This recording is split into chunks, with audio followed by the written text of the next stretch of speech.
We'll hear argument next in Case 21-1599, Polselli versus the Internal Revenue Service.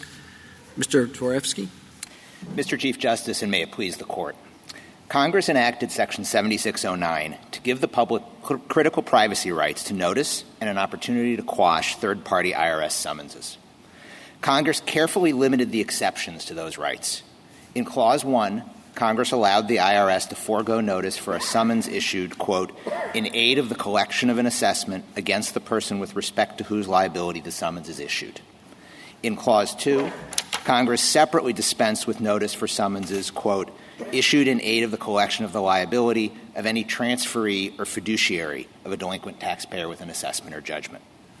But the Sixth Circuit, like the IRS, nullified most of what Congress wrote. It read Clause 1 to contain just 9 words.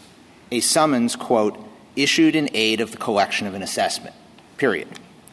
The IRS says those 9 words mean that any time it's made an assessment, there are no judicially reviewable limits on its power to issue secret, overbroad, third-party summonses.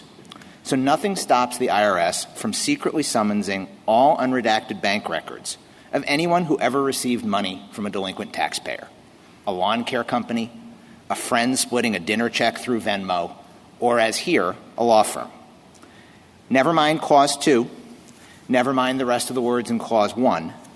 Never mind the different language Congress used in another exception for summonses issued in connection with a criminal investigation. The Sixth Circuit and IRS's interpretation is inconsistent with the statute's text, context, and purpose, and it would create the same opportunity for abuse that Congress sought to eradicate. The question isn't whether the IRS can summons the records it needs, only whether it can do so secretly and without judicial oversight. The IRS says, trust us, we police ourselves. But Congress repudiated that approach when it enacted Section 7609's privacy protections for innocent third parties. I welcome the Court's questions. You said that the IRS is not reading the entirety of the clauses. Would you tell us exactly what you're relying on? We are relying on the broad notice rights in Section 7609 A and B, and then for purposes of the exception in Clause 1, we are relying on the fact that that it has to be in aid of the collection of an assessment made with respect to a particular taxpayer. So the aid of the collection language has to be understood to require a direct connection between the summons and the act of collecting, which means getting the money into the federal fisc. Aid of collection has to be understood to mean a direct connection in light of a few considerations. One is the ordinary usage of that term. 2 is the contrast between the language that Congress used there in aid of and the language that Congress used in C2E in connection with, which is broader, and relates to an F1, which this Court also has said has a broadening effect. This Court has interpreted similar language, such as in the electric power supply case, where it interpreted affecting to mean directly affecting in order to put reasonable limits on seemingly broad terms.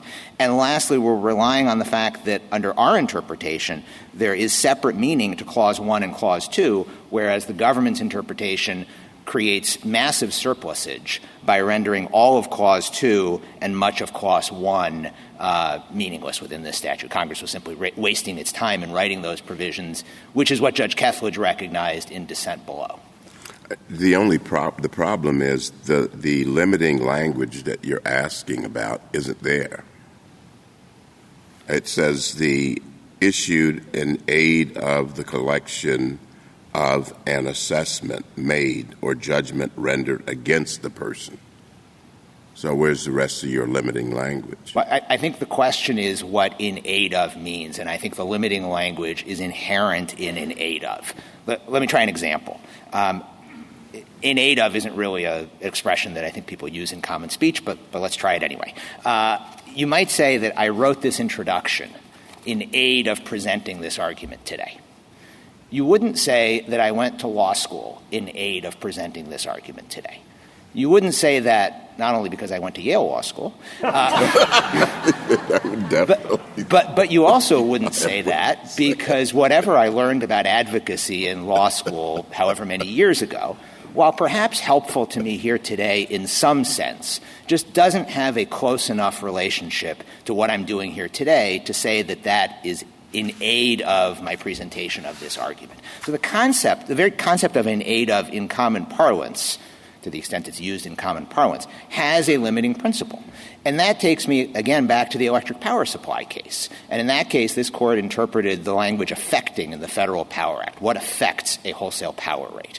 And the Court said, look, lots of things could affect wholesale power rates. The labor market could affect wholesale power rates. That doesn't mean that FERC has the authority to regulate the labor market.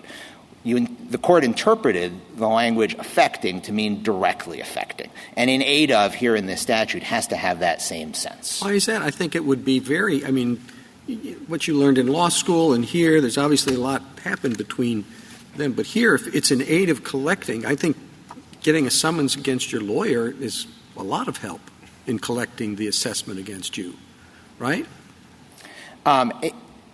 It helps, again, in the way that going to law school helped me here today. But the question is whether when Congress wrote this in aid of language, it meant to create an exception that as soon as the IRS makes an assessment, which is an internal bookkeeping notation, at that point, any summons that the IRS wants to issue against a third party, an innocent third party, like a law firm, at that point, there's no opportunity for notice and becomes completely unreviewable. No, I understand.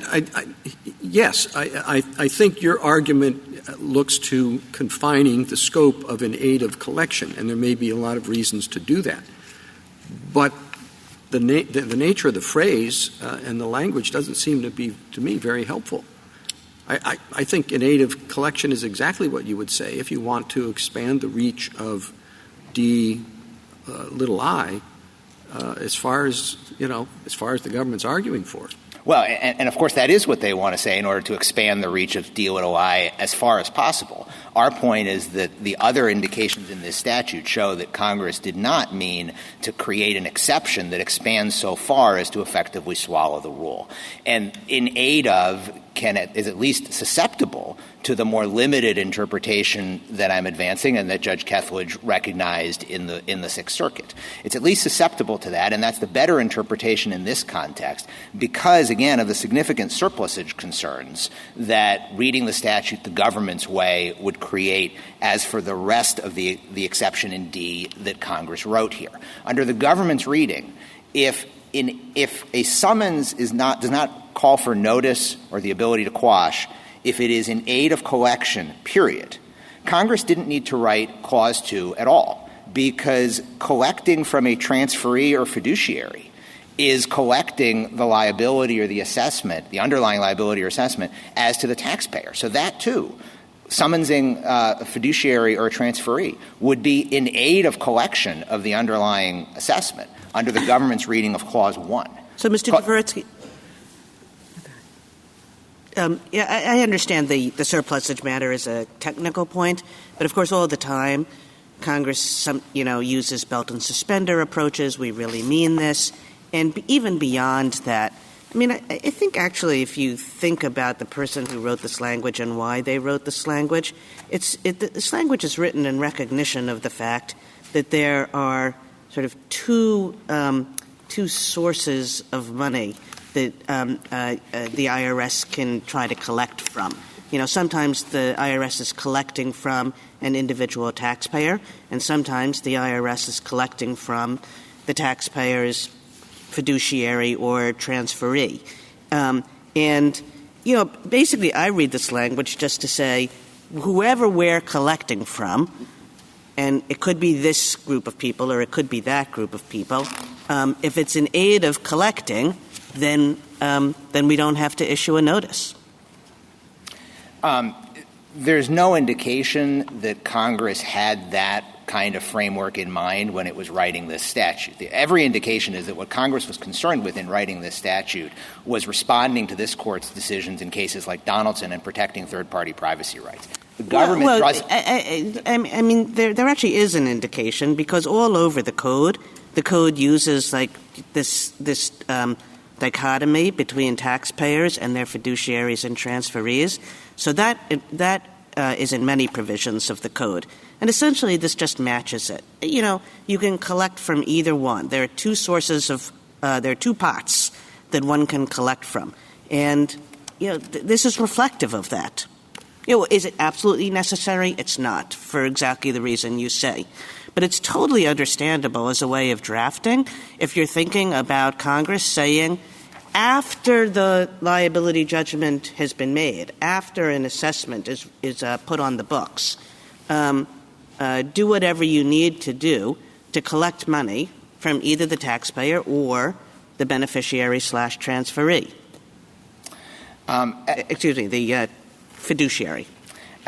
Look, I think the only indication that the government has given that Congress might have been thinking that is in responding to a 1927 Western District of Kentucky case that seemed to exhibit some confusion about the difference between collecting directly from the taxpayer and collecting from a transferee or fiduciary. I just think the much more plausible inference in this context, when we have all the nature of this statute and all over the legislative history, for those who care to look at it, is a concern about privacy rights, that was the overarching concern that Congress had here. And from that perspective, Congress wrote a carefully crafted exception that, under the government's view, could have just been limited to collection in any summons in aid of collection, period, doesn't trigger the privacy protections, and that's not what Congress wrote here. Do you concede that the law firms at issue here were some sort of fiduciary or transferee? No. And the government's not relying on... They're not relying on that. So I guess I'm asking a factual question about the summons, which is it appeared to want all of the financial records of these law firms. Is it limited to the records of the law firms related to Mr. Polselli? No. So so the law firms weren't themselves fiduciaries, or at least the government's not relying on that, and the records they're seeking are not the ones just related to Mr. Polselli. So how under that operation of the statute could somebody challenge it as overbroad?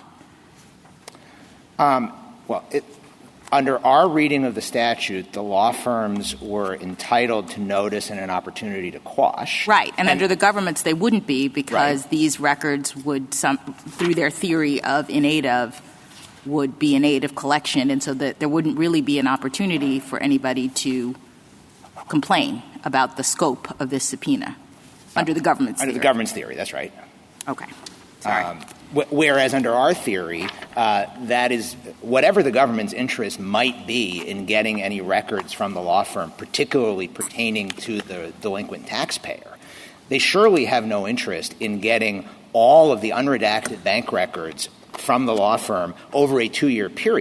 What is your I understood their argument to be, well, it's in aid of because there might be a clue somewhere in the 2 years of financial records of the law firm as to some way in which Mr. Polselli paid, or we're looking for where his assets are, and so we want 2 years of the bank records of the law firm about anybody so that we can find Polselli's information.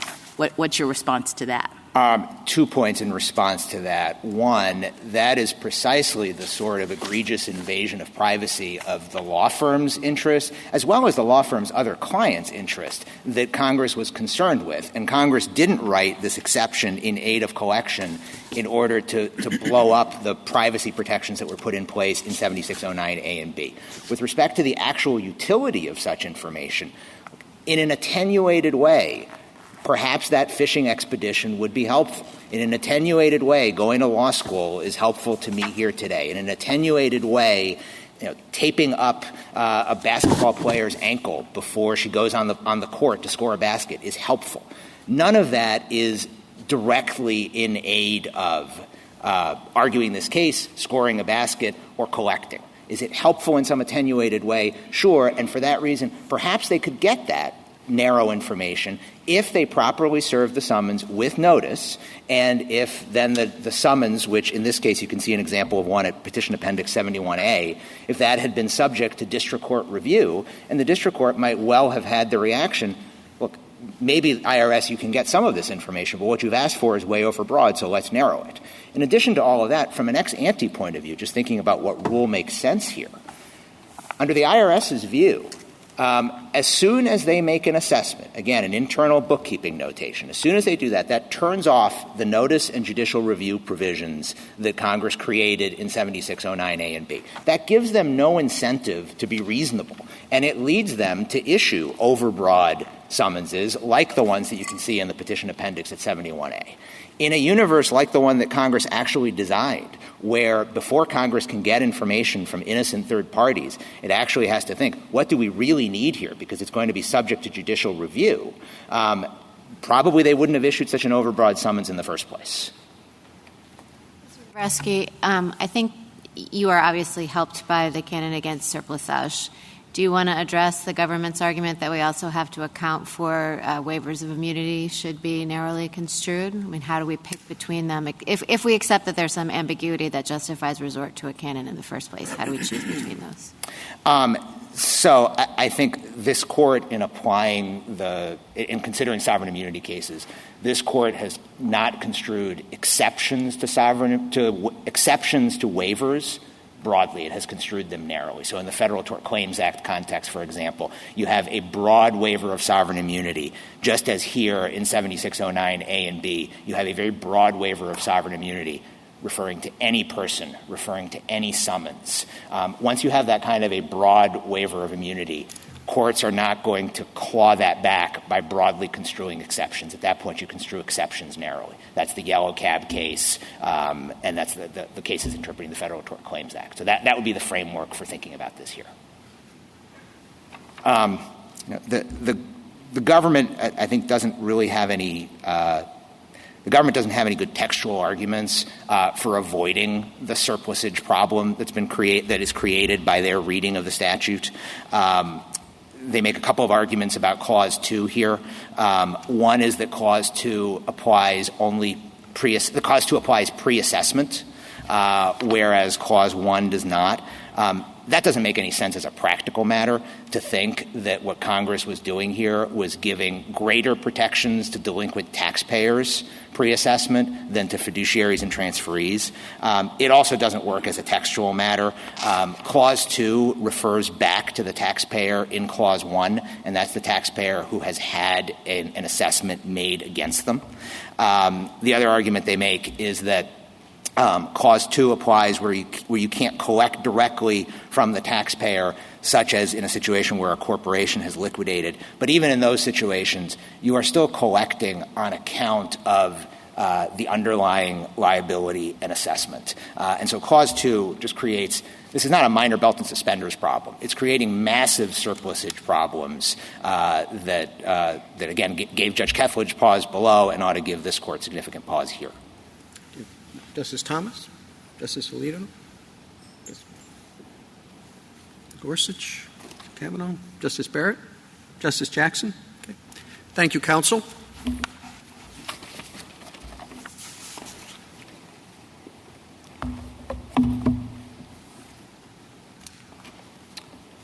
Mr. McDowell? Thank you, Mr. Chief Justice, and may it please the Court. The statute in this case requires that notice and judicial review be given to persons identified in a third-party summons issued in aid of a liability investigation. But Congress made an express exception to those entitlements for summonses issued in aid of collection of an assessment made against a delinquent taxpayer. We would read that collection exception by its terms. And because the summonses here were issued in aid of collection of a $2 million assessment against Mr. Polselli, the collection exception applies in this case. Petitioners, however, would disturb the balance that Congress struck by inserting two artificial limitations into the statute, namely a direct connection requirement that supposedly leads into a legal interest test, but nothing in the statutory text, context, or history even hints at those limitations, and those limitations lack any established legal meaning, so their boundaries are amorphous. Petitioners say their limitations are necessary to impose a check on the IRS's summons authority, but multiple other checks exist, including the prospect of a challenge by the recipient of the third-party summons. Ultimately, petitioner's position is that the statute is an unqualified pro-privacy guarantee. But in fact, like many statutes, this one is a compromise. While Congress prioritized privacy rights at the liability investigation phase, it prioritized prompt and efficient collection of taxes at the collection phase. And it did so because when we're at the collection phase, that necessarily means that there's a delinquent taxpayer who's refusing to pay an assessed liability and likely deliberately evading collection. In that narrow but important context, Congress wanted the IRS to have some latitude to seek out and recover the delinquent taxpayer's assets. I welcome the Court's questions. Well, Mr. McDowell, this is quite a broad statute. I was interested in the way this is initiated is through an assessment. And I was interested in how you established an assessment to start this process. And you cite us in your brief on page 17 to Lang versus U.S., footnote number 13, which has some issues with circularity because it says the assessment essentially a bookkeeping notation is made when the secretary or his delegate establishes an account against the taxpayer on the tax rolls. And in other words, that boils down to it is when there's an assessment, when the secretary says there is an assessment. So what would limit what you can do after you establish an assessment and then begin a collection process? Sure. So the first point I would make is that they're basically saying that an assessment is a bookkeeping notation, but it's important to understand that the assessment comes after a very long process in which the taxpayer has gotten the opportunity to get tax court review of the liability determination and then seek Court of Appeals review of the liability determination. So there's a whole liability process. Only after that would there be an assessment. At that point, this statute kicks in, Clause 1 kicks in, and we are limited by the phrase in aid of collection. I mean, that's fairly broad general language, but if it's not in aid of collection, then that would be the limit. So tell me how that limits you. Sure. So I think in practice, the types of heartland summonses that we issue are the ones like those in this case, which is seeking records of financial transactions between a third party and the delinquent taxpayer, or records of third parties who have intertwined assets with the delinquent taxpayer. So if beyond that, if we're not seeking information about the delinquent taxpayer's assets, I think that's not going to be in aid of collection. But that doesn't seem to be so much. If you can say we're seeking records about the delinquent taxpayer's records, we're seeking information about that. Why can't you also then issue summons to clients of the law firm, to other partners of the law firm, associates in the law firm, who may have had some connection to this client or to this taxpayer? Right. So it does, in aid of collection is not limitless. We know this is an exception to a general rule in the statute. So we're not saying it's limitless. It has to assist the service in moving the ball forward towards collecting the assets. And that means locating the delinquent taxpayer's assets. Well, but you don't know if another partner or another client of the firm also participated in an activity to hide or secret the funds. Right. So that gets to the question of what is the level of knowledge we need before we can issue the summons. And I think I take petitioners to be saying we have to have pretty strong level of certainty before we issue the summons. We don't think that's correct. We also don't think it can be a shot in the dark because then the exception swallows the default. So where would you get the limiting language? So we would say that the limiting language is something like it has to be reasonably calculated to assisting in collection. And we get that from the Rule 69 context, which is Federal Rule of Civil Procedure 69, which uses the very similar language of in aid of the judgment, and also deals with a similar problem where you have a judgment creditor who's seeking to satisfy a judgment by looking for the judgment debtor's assets. So let me I'm sorry, Chief. Tell me exactly how you read this notice section differently from this. It really says you get no notice if we want documents that might be relevant to how much you have and how much you owe us. That's all this says. Once there is an assessment at the very end of a long process. The assessment is, okay, I think you owe me $100,000. Mr. Chief Justice, I respectfully disagree. I think an assessment comes at the end of a very long process where there's been a liability determination. They've issued liability investigation summonses, which the person has gotten notice in judicial review. They think you owe a particular amount of money after they do some work and look at it. Well, there's tax. But, the question is notice. They're not going to give you notice, we're looking at you. The notice is no notice. That is, once the collection phase kicks in, this provision does apply. And there's a good reason for that, because when we're at the collection phase, that necessarily means that the delinquent taxpayer has gotten this full process. I'm sure there's a good reason for it. It helps you collect the money that you think the person owes. But in terms of notice that anybody can do anything about, I just don't see where it is. Sure. So he doesn't get notice. People who might help figure out how much he owes don't get notice. Nobody else matters. So 2 points about that, Mr. Chief Justice.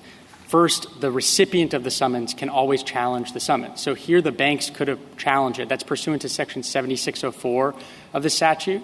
And the recipient of the summons will generally have an incentive to do that if you're talking about a bank. If the summons is particularly sweeping into other customers' rights, that's when they're going to have the incentive to bring that sort of challenge. The second point is Congress made the deliberate decision. But what exactly would their challenge consist of? It would consist of the general motion to quash challenge that would exist, which is overbreadth, relevance, scope, things like that. So they could say that this is actually not sufficiently tailored or sufficiently relevant to the collection case. So that's number one. Number two, Congress made a deliberate decision in this statute not to restrict banks and other third-party record keepers from providing notice to their customers about these summonses. That's why we have petitioners, but that's why this case arose, because the banks told petitioners about the notice. So the idea that this is all happening. But you say they can't go in on that basis, right? So what difference does it make if the banks notify the people whose records are being collected? I thought your point was they're not entitled to notice under the statute, and therefore they can't bring a challenge.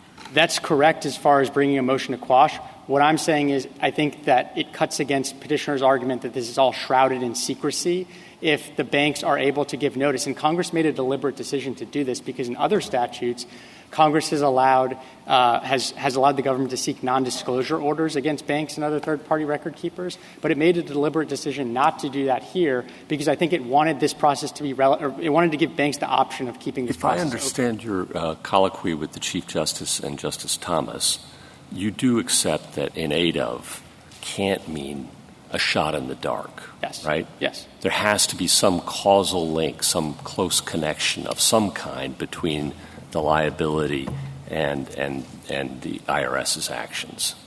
I wouldn't say request for information and the IRS's actions. I would not say close connection. Some connection. Some connection. Correct. And so what we're really fighting about, everyone agrees in aid of can't mean the universe. Yes.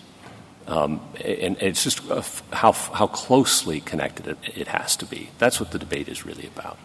I don't disagree with that, and I would say two things about why we think that the limits should be broader than this. Sure, but we don't disagree on principle that an aid of has to have some limit to it.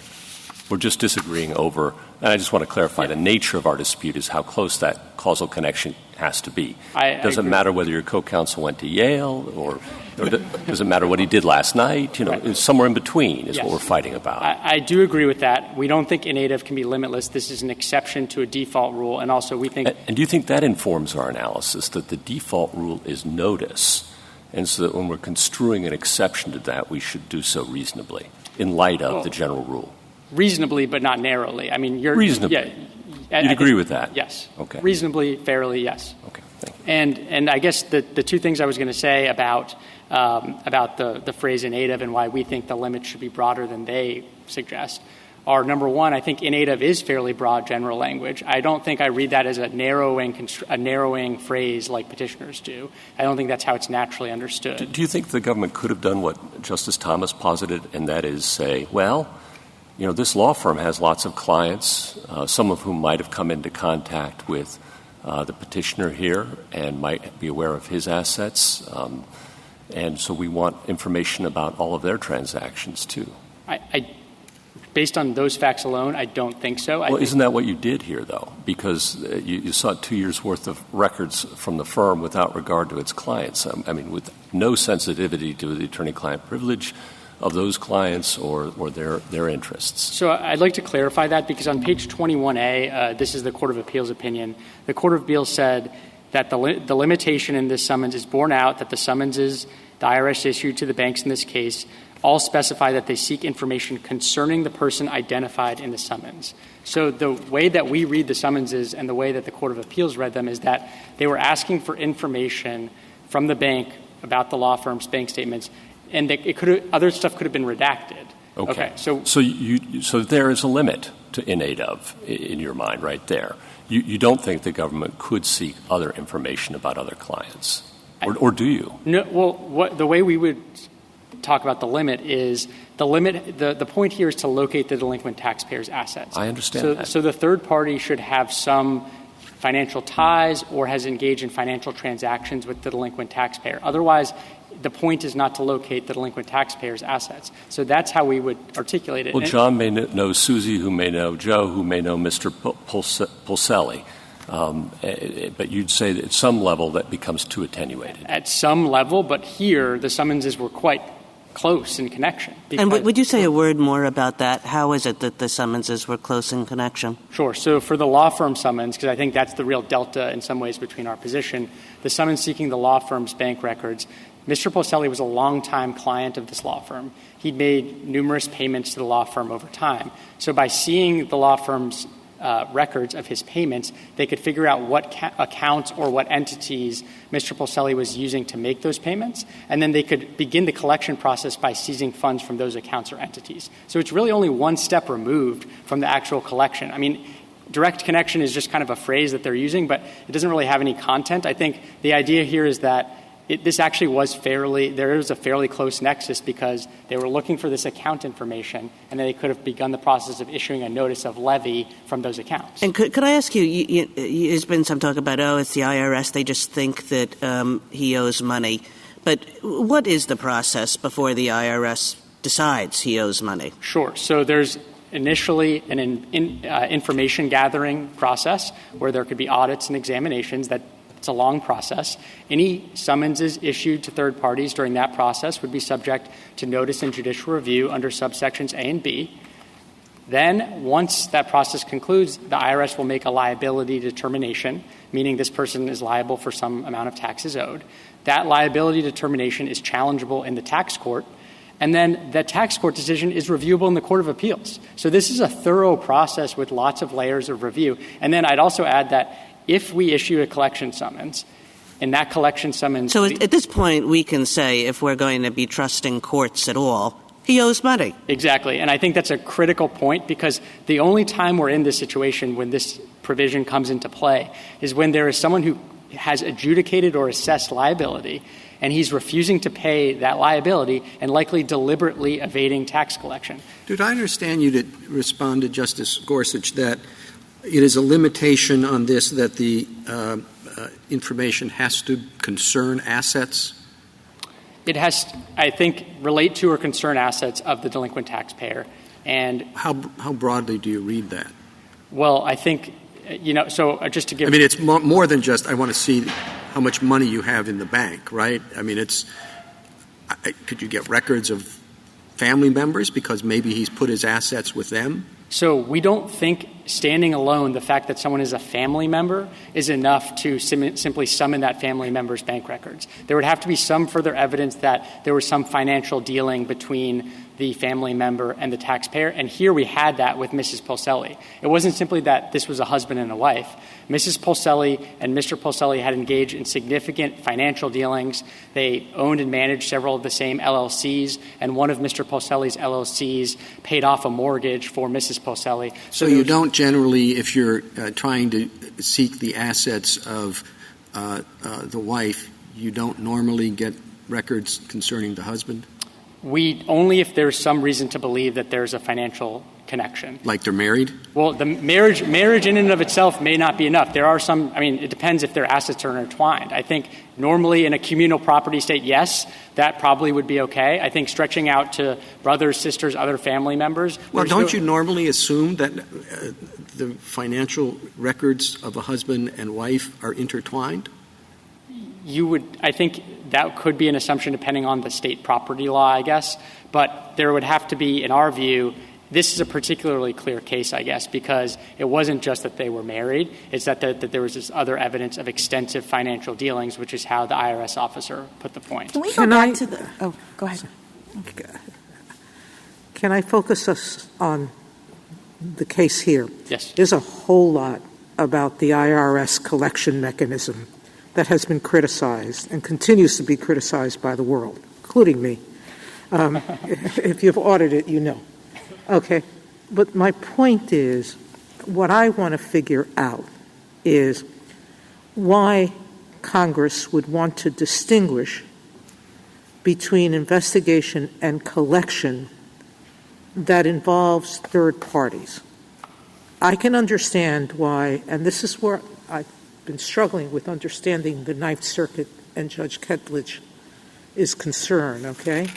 And I think in this conversation I'm finally coming to understand it, which is that I think what they're concerned about is if you're collecting from the taxpayer, then you could understand not giving the taxpayer notice because you might have suspicions that they'll continue in not wanting to pay you and to hide the assets. But if it's an innocent third party, why would you impose secrecy on them? Right. Unless the taxpayer is handed it over to a fiduciary or you have information that it is an alter ego or a partner or something else, why shouldn't an innocent taxpayer get notice? Why shouldn't the law firm be able to come in and challenge the broadness of a subpoena to a bank on attorney-client privilege? Why shouldn't the innocent third party say,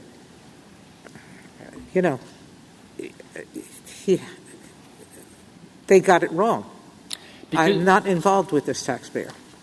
Because the necessary implication of their position is not only that the third party would be entitled to notice, but also that the taxpayer himself would have to be entitled to notice. Because their argument is that... No, that's the exception built in by Judge Ketledge and the Ninth Circuit. Well, they said if it's the taxpayer or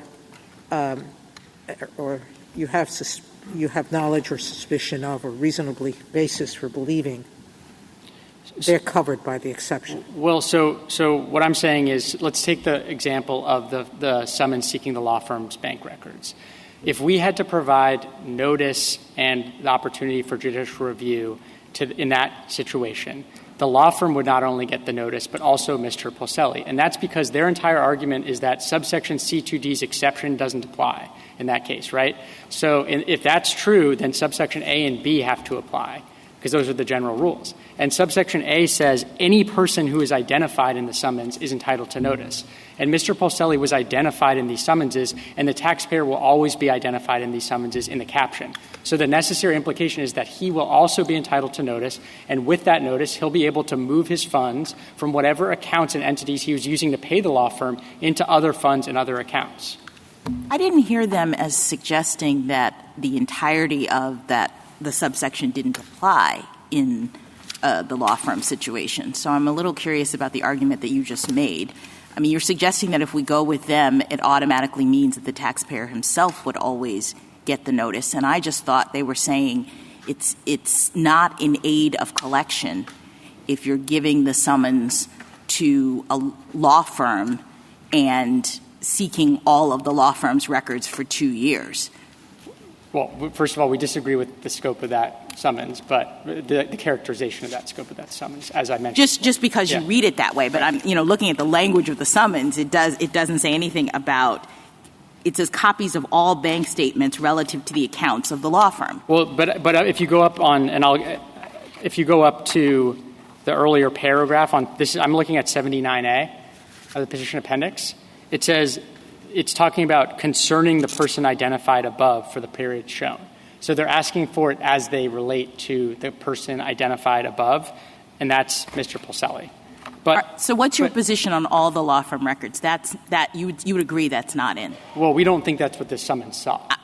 Hypothetically. So I think you asked for all the law firm records because, for example, Mr. Polselli could be using aliases or whatever, and you wanted to see, you knew, as you said, that he had a long-standing relationship with this law firm, and you didn't have the exact account numbers, and you were afraid he had aliases, so you said, I'd like to get all the law firm records for the bank. Is that from the bank related to the law firm? Is that in or out? I think in an ordinary case that would be out, but I think this could be a different type of case if you think about the facts here, which were they first asked the law firm for the records of Mr. Polselli's payments to the law firm. They asked the law firm directly, not the bank.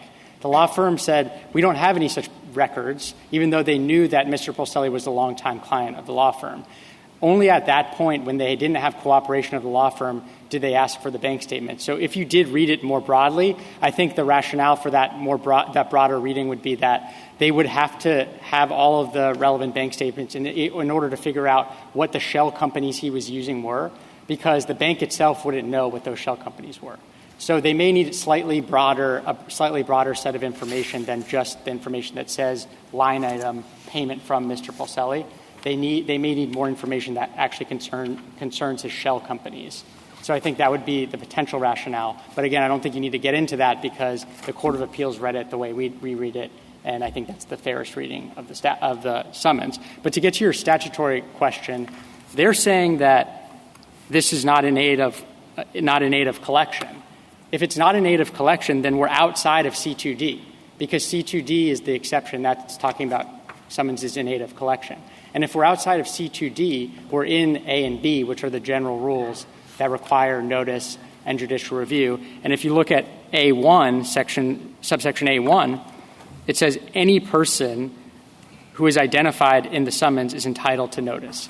So Mr. Polselli would be entitled to notice, but even if he weren't for whatever reason, which I don't know why that would be, the law firm could still tell him about the summons and he could then move his assets. What do we do with your friend's argument on the other side that the government's reading of the statute renders subsection 2, if not entirely superfluous, almost so? So as well as about half of D1. So the way I think about the superfluity issue, I think as a threshold matter, is exactly the way that Justice Kagan was. I understand that response. Sometimes iteration is part of the statutory construction. Putting that aside, it was a little bit more than that. Yeah. What? Exactly. I think it actually is. I think it actually is different than that. I think it's actually different than the traditional belt and suspenders. Okay. And the reason is that if you look, this is a structural point about the entire tax code. There are two avenues of collection within the tax code. There's collection from the delinquent taxpayer directly and collection from transferees or fiduciaries. Right. You see that in the Anti-Injunction Act and in Section 6901 of the code. Okay? So in this provision that's all about collection, it makes perfect sense that Congress would just reference both avenues of collection that exist in the entire tax code. Okay. So I think that's different than just belt and suspenders. Is that, though, it may be a reason for D2 being superfluous? But is there any response from the government that D2 is in fact superfluous? Yes. We have those responses. They're at pages 25 to 31 of our brief. The one that I'd like to focus on is that Clause 2 can apply pre-assessment, whereas Clause 1 applies only post-assessment. Because if you look at the language of Clause 1 is clearly requiring that an assessment has been made or judgment rendered. But Clause 2 just talks about the liability at law or in equity of a transferee or fiduciary. And as we explain in our brief, liability is distinct from an assessment. And so what we read that difference in language to mean that Clause 2 can apply pre-assessment, whereas Clause 1 can only apply post-assessment. And that's a distinction in scope that would mean that Clause 2 is doing work. Thank you. Except, don't you have a regulation that says you won't engage to until there is collection? It's not a regulation. It's in the Internal Revenue Manual, which is just basically a best practices guide for line agents who are not lawyers, and it's not meant to say what the statute means or to say what the precise scope of certain statutory language. It's just saying, as a matter of best practice, we will wait till after an assessment to issue a Clause 2 summons. And I think the reason for that is because I think line agents might be confused on the ground if there was a distinction between pre- and post-assessment under Clause 1 and Clause 2. And I guess just getting to their principal... Thank you, counsel. Yep. Their principal point in their briefing was the legal interest test, but I actually didn't hear anything about that legal interest test from them today. I mean, the legal interest test is adding words to the statute, and we know that when Congress wanted to create a limitation based on the taxpayer's interest in certain records, it did so expressly. It did that in the very next section of the code, Section 7610. The other point I would just make is that I think the statutory history, which my friend pointed to, actually reinforces our reading of the text, because Congress passed this provision in response to this Court's decision in Donaldson. But Donaldson simply involved liability investigation summonses, and it said that a taxpayer who is the subject of a liability investigation summons was not generally entitled to judicial review of that summons.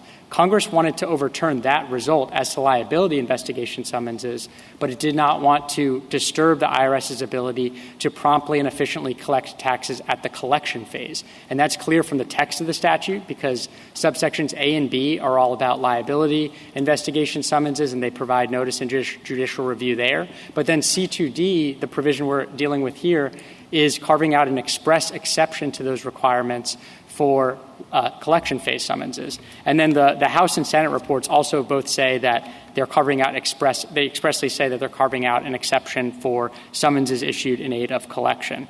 And if I could just take a step back and put this in perspective a little bit, and this, I think, goes to the colloquy I had with the Chief Justice. The IRS has long faced a persistent problem of tax collection evasion. They have what's called a net tax gap report, and that estimated that between 2014 and 2016, per year, there were $428 billion in uncollected taxes each of those years. And that's available. This is data on the website of the IRS. So we're dealing with a very difficult problem, and I think Congress was acting against that backdrop by giving the service fairly broad latitude to issue summonses seeking the assets of people who, again, have adjudicated or assessed liabilities and are refusing to pay those liabilities and likely deliberately evading the collection process. Thank you, counsel. Justice Thomas? Justice Alito? Justice Sotomayor? Justice Kagan? Justice Kavanaugh? Justice Barrett? Justice Jackson? No? Thank you, counsel. Rebuttal? Mr. Dworetsky? Thank you, Mr. Chief Justice. Just a few points to wrap up. So, first, I think everybody is agreeing here today that in aid of collection is not limitless, that it can't just be a shot in the dark. The Sixth Circuit's rule seemed to think that it was, in fact, limitless. Petition Appendix 11A and the Kethledge dissent at 27A both adopt the understanding that the IRS gets to decide what is helpful to it, and that could stretch as far as the IRS wants it to stretch. Second point, as a practical matter, I think banks will often provide notice to their customers. In this case, if you look in the district court record, there are copies of form letters that the bank sent to the law firms. That's how the law firms found out about these summonses. Seems to be a common occurrence that banks do that. And so taking those 2 points together, seems like the real issue here is there going to be judicial review of the IRS's determination that a particular summons is sufficiently helpful or not. The banks as a practical matter are going to give notice to the third parties. Going back to the question that Justice Jackson asked me earlier, and Mr. McDowell tried to narrow the summons here to only information concerning Remo Polselli. The problem with that is the banks, looking at the law firm's bank records, don't know what line items in there might concern Mr. Polselli. The IRS's whole theory is that they're looking for potential additional shell entities that Mr. Polselli might have used in order to pay the law firms. How are the banks supposed to know that? The only way to make that determination and actually get the IRS what it needs is to bring the law firms into the picture. And the mechanism for bringing them into the picture is providing them the official notice that the statute requires and allowing them, if necessary, to move to quash the summons.